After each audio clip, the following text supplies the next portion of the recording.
Ang privatization din sa Pilipinas dugay na kini nagsugod sa panahon pa ni President Corazon Aquino. Sa diha ni utang siya sa IMF Food Bank, rekomenda sa IMF Food Bank ang pag-privatize sa mga gabay mo na control corporation. Kasi bugti sa pangayong utang ni Cory Aquino. So kaniadto nagsugod na ang pag-privatize sa mga government on control corporation, nag-una itong non-performing assets, sunod katong mga lugi ko ng mga kumpanya sa Mas Petron, Manila Hotel, PAL, uban pa, gani, pamligya po huwag kaptangan, panahon ni Ramos katong Port Bonifacio. So, paghuman sa mga lugi ko ng mga kumpanya, paspas sa pag-privatize sa mga infrastructure, sa pagtukod ng building, mga ihatag na sa pribado, pag himog mga kalsada, mauna nga karon matingalatas Manila adunay mga tulpin na kung sa mga kalsada kaya na privatize na sa karon paspas pag gobyerno Pinoy paspas ang ilang proseso paghimog mga balaod para ma-privatize na gining mga social services sama sa kuryente, tubig, eskwelahan, hospitals, ug housing uban pang mga social services. Kani manggod dikta kini sa mga lang yung monopolyo kapitalista. Pinaagi sila ang financial institution nga IMF Bank o gilibyo guban pa para maibsan ang sinati nga krisis sa mga abanting kanasuran. Ang ilang sinati nga krisis mauman ang sobra sa produkto, overproduction o sobra usab sa kapital tungod sa kaabanti silang nasod. So para maibsan ilang i-rekomenda sa mga atrasadong nasod nga kontrolado lang sa nasod sama sa Pilipinas ang programang privatization, liberalisation o deregulation para maibsan lang kuan muna sa pagkakaroon makita nato ang social services na ang plano na sa gobyerno sama sa kuryente sa tubig niya sa kuryente na-approve naman ang Electric Power Industry Reform Act no gani so kadto pag-approve niya na 92% na karon sa power industry sa Pilipinas ni pinigay sa gobyerno na privatize na. So 8% na lang ang wala nga mo na gibabagan sa katawhan sa Mindanao karon nga dili unta madayon og privatize ang Agos Pulang ni Hydro Plant Complex.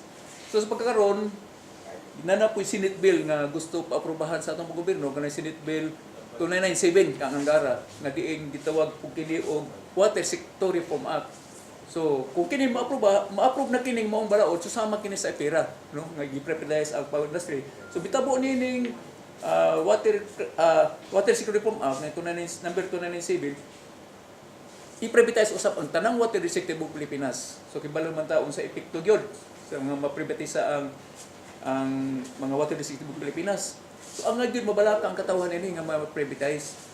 Kay kung usa ka serbisyo sa patubig, kung kani mapribado mahimo na kading profit oriented. So pinakaunang tuyo nimo na ginansya. Mao nga kung ma-privatize ang water district o serbisyo sa patubig, magsige gyud taas ang presyo sa tubig nini. Sama sa nitabo sa pag-privatize sa MDORCS sa patubig dito sa Manila. Nga gikan pag-privatize noong 1997, 400% nakapin ang pagtaas sa presyo nini. Kung diri sa Davao City, bulahon unta kita kayo kay diri sa Davao City ang giilang nga pinakamaayong tubig sa Tibok Isya, number 1 siya, number 2 sa Tibok Kalibutan. O giila siya nga isa sa pinaka-abratong presyo dinhi sa Pilipinas. Apan kung dayon kining plano sa tong gobyerno no ni gobyerno Pinoy Aquino nga ma-privatize ngani. So kita sa katawan sa Davao City ug uban pang mga lugar sa Pilipinas kay tibuok Pilipinas man ang plano nilang i-privatize ang mga serbisyo sa tubig. So sige nagtaas ang presyo sa tubig dis Davao dili na kita matawag og brato kay kibalon ta kung profit oriented na gani mag-una na gani na ang katuyuan nga ginansya magsige gyud taas presyo sa tubig nini. Og kani mga trabahante pod delikado kayo ang seguridad tenure, ang kasiguran sa trabaho. Kay sigurado gyud diha sa panahon pa ni Cory naigligdaan ni katong proclamation number 50 adunay provision dito gaingon nga ang bag-ong tag-iya o bag-ong management adunay katungod nga mopahawa og mohayar og bag-ong mga empleyado.